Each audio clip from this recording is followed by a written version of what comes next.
Bienvenue pour cette nouvelle analyse approfondie. Aujourd'hui, on plonge au cœur des championnats du monde de Warhammer 40K 2025. Ça vient tout juste de se terminer à Atlanta. Grosse compétition, des parties incroyables et un nouveau champion du monde. Tout à fait.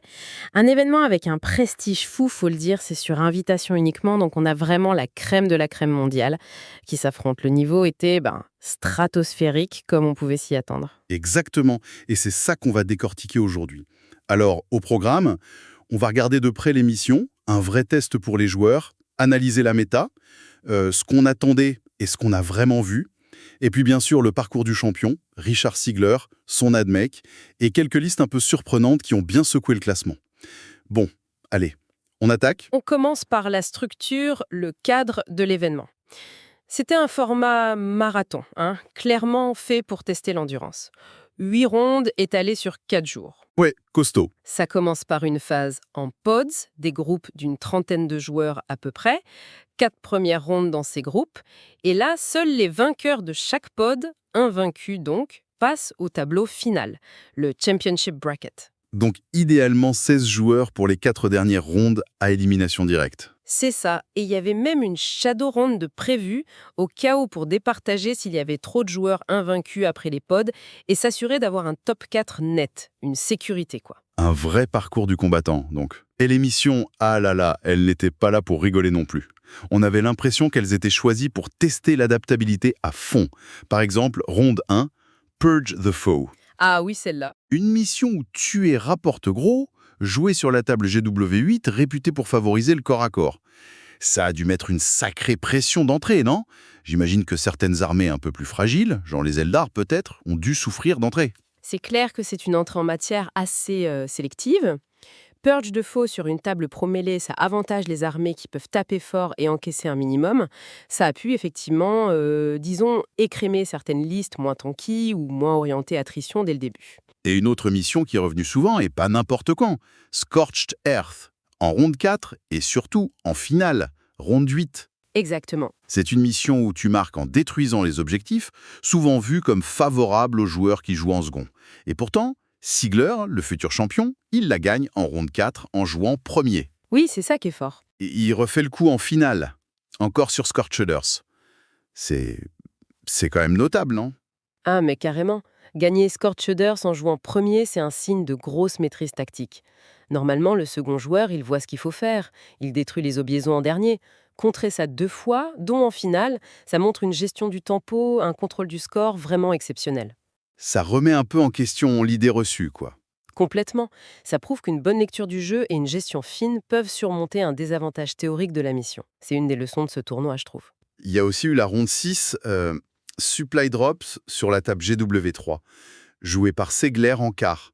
Apparemment, une config pas très aimée, avec des objectifs qui disparaissent, et là aussi, ça favoriserait le joueur qui joue second. Oui, c'est souvent le cas avec ce genre de mission dynamique. Et là, Segler jouait contre les Sisters de Jack Harpster. Et il jouait second cette fois. Ça a peut-être aidé.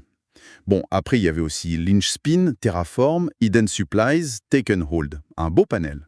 Ce qui est fascinant, c'est vraiment de voir comment ces combinaisons mission-table ont poussé les joueurs. L'adaptabilité, c'était vraiment le mot-clé.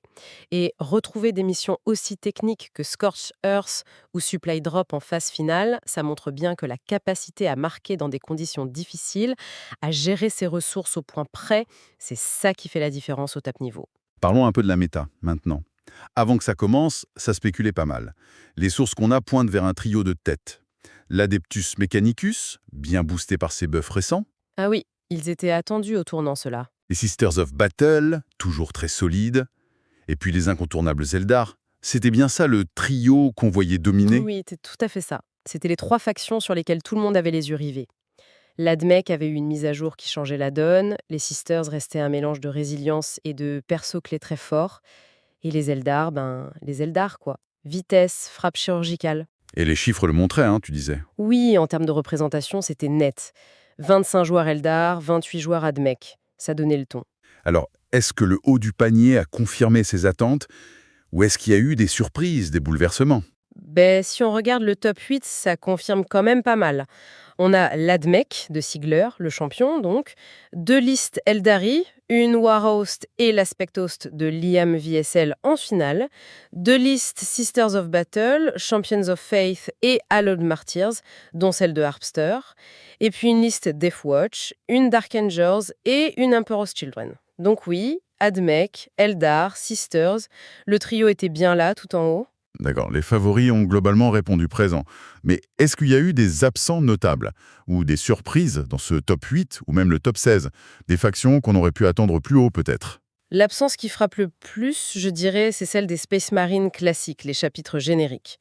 Malgré leur énorme popularité, leur nombre de joueurs, aucun dans le top 8. C'est assez révélateur. Ah oui, quand même. Et d'autres factions assez jouées, comme les Imperial Knights, la Death Guard, les World Eaters ou même les Necrons, on les voit pas non plus dans le top 16. On peut aussi noter la performance un peu en dessous des attentes pour les Tau, peut-être à cause des nombreux contres présents, notamment Eldar, qui les ont freinés. C'est une possibilité. C'est intéressant. Grosse présentation ne veut pas dire succès garanti. Et ça nous amène tout droit à l'histoire principale de ce tournoi, la victoire de Richard Ziggler de la team Art of War avec l'Adeptus Mechanicus. Il est vu par beaucoup comme peut-être le meilleur joueur Admech actuel, voire de tous les temps. C'est une vraie consécration pour lui et ça valide le potentiel de la faction après les buffs. Il jouait le détachement cohorte de chasseurs Skitari. Et ce détachement, il offre des atouts vraiment forts. C'est-à-dire? Déjà, la survie. Beaucoup d'unités ont discrétion nativement. Les Sicarians ont couvert, même à découvert. Ensuite, la puissance de feu à distance, qui a été bien améliorée. La capacité de Belisarius Call, qui est un peu comme un serment de l'instant version Admech. Et puis l'efficacité des Iron Striders. Et enfin, un super contrôle de table et du scoring grâce à beaucoup d'infanterie spécialisée. Justement, sa liste, regardons-la de plus près. C'était pas juste une collection de bonnes unités, c'était plus subtil, non? Il y avait des choix très précis. Ah oui, complètement. La synergie, c'était vraiment le maître mot. Alors, on avait Belisarius Call, bien sûr, le super multiplicateur de force avec ses relances complètes pour toucher et blesser contre une cible clé, incontournable. Indispensable, oui. Un maréchal Skitari aussi, pour pouvoir jouer avec les doctrines impératives, donner plus un CT ou plus un CC à une unité précise, indépendamment des autres. Très flexible. Tout à fait. Et des petites unités de Rangers Skitari, classiques pour tenir les objets, faire de l'éclaireur en début de partie. Voilà. Et le cœur de l'armée, c'était une grosse masse d'infanterie, mais très ciblée. Une vraie marée, ouais. 3 unités de 10 Sicarian Infiltrators. Ça donne une présence énorme dès le début avec l'infiltration. Ça menace l'infanterie légère adverse, ça bloque. C'est très fort pour la présence avancée, oui. Une unité de 10 Sicarian Rust Stalkers, aussi, avec les Transonic Razor et Cord Claw. Choix intéressant, ça, pour gérer l'infanterie un peu plus costaud, non? AP2, dégâts 2, anti-infanterie 3+. Exactement, c'est une bonne réponse à l'infanterie d'élite.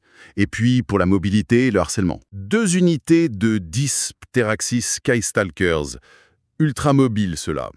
Parfait pour faire écran, aller chercher un objet lointain, saturer une petite unité. Voilà. Et bien sûr, il fallait de l'appui-feu sérieux et de l'anti-char. Les Iron Striders. 3 unités. 2 avec l'ascanon jumelé, le classique anti-blindé, efficace, surtout avec les buffs de Cole et du maréchal. Le choix logique. Et une unité avec des autocanons jumelés. Alors ça, c'est un choix technique qui a fait parler. Moins de punch pur contre les gros tanks, mais ce volume de tir, force 9, AP1, dégâts 3, c'est super bon contre l'infanterie d'élite, les véhicules légers.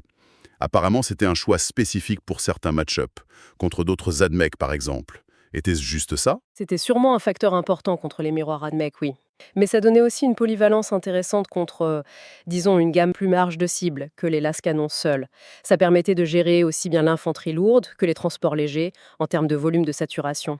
Mais il faut pas oublier la synergie défensive. Ah oui, c'est vrai. Discrétion, couvert pour les Sicariens, la possibilité d'avoir un ignore la douleur 5+, avec le stratagème endurance bionique, et même de devenir inciblable au-delà de 18 pouces avec protocole linceul.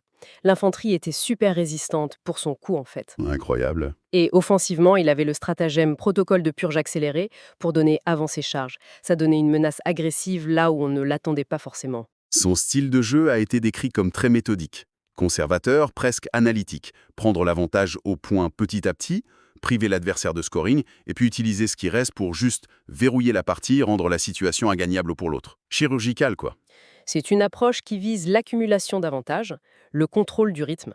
Pas forcément chercher le chaos tout de suite, mais construire une victoire mathématique où l'adversaire ne peut juste plus revenir. Et son parcours? Incroyable. 8 rondes contre le top mondial. Grosse victoire, 130 vs Eldari Warost sur Purge le Faux. Bon, la mission a aidé, mais le score est là. Victoire phase vs Placewolf Stormlands sur Lynchpin. Victoire 96-54 vs Eldari Sears Council. Encore des Eldar. Victoire serrée 85-72 vs Dark Angels Iron Storm, du blindé donc sur Scorched Earth, en jouant premier. On en parlait, c'est solide. Le match miroir Admech Hardcore contre Jack Murphy. Victoire 80-66. Les autocanons ont dû servir là. R6, quart de finale. Victoire 68-45 vs les Sisters de Jack Harpster sur Supply Drop, en jouant second cette fois. R7, demi-finale. Victoire vs la Deathwatch Black Spear de Giorgio Castelli sur Take and Hold, en jouant second. Apparemment, il a réussi à forcer l'adversaire à jouer moins bien son jeu agressif. R8 finale et la victoire finale vs l'Aldari Aspect Host de Liam VSL sur Scorched Earth. Encore. Jeu hyper conservateur, il a tenu la pression et il gagne sur le fil en contrôlant le scoring jusqu'au bout. La tension a dû être maximale. Ah mais c'est une démonstration magistrale. Maîtrise de sa faction, lecture de jeu impeccable, adaptation aux missions, aux adversaires, gagner des missions théoriquement défavorables en jouant premier, gagner le miroir. Ça prouve que la connaissance intime de ton armée, ta capacité d'adaptation, c'est au moins aussi important que la force brute de ta liste. Et résister à la pression d'un joueur Eldar de ce niveau en finale, chapeau, vraiment. Tout à fait. Mais bon, ces championnats, c'était pas juste l'histoire de Sigler. Il y a eu des listes un peu folles, des paris tactiques qui ont marché. Et c'est là que ça devient super intéressant, je trouve. Oh que oui. L'exemple le plus dingue, c'est sans doute les Drukhari de Steam Trimble. Il fait un parcours quasi parfait. 7 victoires, une seule défaite. Et contre John Lennon, excusez du peu. C'est un, avec des Drukhari. Oui. Et le plus fou, c'est qu'il jouait pas le détachement Reaper's Wager, que tout le monde attendait. Non, il jouait Spectacle of Spite. Spectacle of Spite. Centré sur le culte des Wyche. Mais personne ne joue ça à ce niveau. Si, franchement, il fallait oser. Ça, Sacré pari. c'est exactement ça. Sa liste, c'était blindé d'unités du culte, des Yaon, des Rivers, des Wyche. Il utilisait à fond les drogues de combat pour booster tout ça, plus un attaque, plus de mouvement, plus un CC. La stratégie, c'était vitesse, vitesse, vitesse et contrôle de table par le nombre et la mobilité. Des Venom pour les Wyche, des paquets des lions, des Rivers avec des lances de chaleur pour un peu d'anti-char rapide. Et qu'est-ce qui rendait ce détachement si fort alors? Le truc qui a surpris tout le monde? Le stratagème clé. Il permettait de faire une charge réactive à la fin de la phase de mouvement adverse. T'imagines le truc, hein? L'adversaire bouge pour prendre un objet, se placer pour tirer, et bam, une unité de Aliens ou de Rivers lui fonce dessus, le bloque, le désorganise avant même qu'il ait pu faire quoi que ce soit d'efficace ce tour-là. Ah ouais, énorme pour la disruption, hein. Carrément. Un outil de perturbation monstrueux. Alors oui, la liste manquait peut-être de punch contre les très gros blindés, mais elle submergeait les objectifs, dictait le tempo, empêchait l'adversaire de jouer son jeu. Le succès de Trimble, ça montre peut-être que dans une méta très axée sur la puissance de feu et la résistance, la vitesse extrême et la disruption, ça peut court-circuiter tout ça. Le contrôle de table, ça reste 3, quoi. Performance incroyable. Surtout que, les Drukhari étaient vus comme moins bons depuis leur dernier codex. Quelle autre liste est sortie du lot comme ça? Les Tyrannides de Sam Pope, faut absolument en parler. Parcours quasi parfait aussi, sa seule défaite, c'est pendant la Shadow Round contre Richard Sigler, le futur champion. Il finit 21e au final, mais sans cette défaite-là, il était clairement dans la course pour le titre. Et c'était quoi son approche? La grosse marée de Gone classique? Pas tout à fait. La version hors d'infini qu'on voit parfois. Il jouait flotte d'invasion, mais avec une pièce centrale. Un Tervigan rendu ultra résistant grâce à une amélioration qui lui donnait un ignore la douleur 4++. Ah oui, FNP 4+, sur Intervigan, ça commence à causer. Exactement. Cette bestiole tenait le milieu de table et surtout, elle générait ou soignait des Termagants en boucle. La liste misait sur une résilience folle et un contrôle d'Ogjo implacable. Même les Termagants, souvent sous-estimés, devenaient dangereux avec les buffs de la flotte, blessures critiques améliorées et leurs armes. Ils complétaient ça avec des exocrines pour le tir de soutien, un biovore et des mines sporiques pour le contrôle de zone et le secondaire, des Venomtropes pour le couvert et la discrétion et des Genestealers pour la contrecharge. Une vraie forteresse mobile qui se régénérait. C'est intéressant de voir ces stratégies basées sur la durabilité et le contrôle réussir à ce niveau. Il y a eu d'autres concepts un peu originaux qui ont bien marché? Oui, plusieurs listes ont marqué les esprits. Les ultramarines de Mark Hurdle en Gladius Task Force avec, attention, 3 Land Raiders. 3 Land Raiders, sérieux? Ouais. Un pari sur l'Alpha Strike ultra agressif. Tu débarques tout tourin et tu essaies de submerger l'adversaire. Audacieux. Les Dark Angels de Kyle McCord avec le détachement Wrath of the Rock sont allés jusqu'au top 8 avec Lion L. Johnson en personne et des Centurions Devastator. Un mix de tankiness et de force brute. Les Thousand Sons d'Alexander Jason en Grand Coven ont fait top 16. Belle perfus vu les difficultés de la faction récemment. Ça montre l'importance du joueur. On peut citer aussi les Orcs de Juni Avisto en Cult of Speed, basés sur les mouvements réactifs pour le contrôle de table. Ou encore les Chaos Demons de Nicholas Flietchen en Scintillating Legion, qui utilisaient un Lord of Change pour faire une sorte de tir pseudo-indirect. Bon, alors si on essaye de faire le bilan de tout ça. Un tournoi incroyable, niveau de jeu exceptionnel, c'est sûr. L'ADMEC gagne, ça valide les buffs, mais on l'a dit, faut surtout souligner le pilotage incroyable de Sigler. C'est ça. Le point clé à retenir, je pense, c'est que oui, il y a des tendances méta fortes. Eldar, ADMEC, Sisters, c'était objectivement puissant. Mais la maîtrise profonde de ta faction et l'innovation dans la création de listes, ça peut tout changer. Les exemples de Trimble avec ses Drukhari ou de Pop avec ses Tyrannides le montrent bien. Des listes inattendues, bien pensées et bien jouées peuvent poser d'énormes problèmes même aux armées méta. La compétence du joueur, sa lecture du jeu, son adaptation aux missions, ça reste le facteur décisif. Et pour finir, peut-être une petite question pour faire réfléchir. On a vu des stratégies très différentes réussir. La durabilité et le contrôle extrême des tyrannides de Pope, l'hyperagression ou la disruption les Drukhari de Trimble ou des Land Raiders de Hurdle, et l'approche plus équilibrée et analytique de Sigler. Dans l'état actuel de 40K, est-ce qu'il y a un archétype qui semble vraiment dominer ou est-ce que c'est plutôt la polyvalence, la capacité à maîtriser plusieurs styles qui est la vraie clé du succès sur le long terme? C'est la grande question, hein. L'adaptabilité, c'est sûr que c'est crucial. Mais la capacité à pousser un style de jeu très spécifique à son maximum, comme l'ont fait ces joueurs, ça crée des défis uniques pour les adversaires. Peut-être que la réponse est un peu entre les deux. Avoir une base solide et adaptable, mais être capable de basculer vers un plan de jeu extrême quand il le faut. Le débat est ouvert, et c'est ça qui est passionnant. Une discussion passionnante sur ces championnats du monde Warhammer 40K 2025. Des résultats super intéressants, des listes créatives et un champion qui a vraiment impressionné. Ça nous rappelle que la méta, elle bouge tout le temps. Et que l'ingéniosité, le talent des joueurs, ça continuera toujours à nous surprendre et à faire évoluer le jeu. Tout à fait d'accord. Merci de nous avoir suivis pour cette analyse et à la prochaine fois, continuez d'explorer.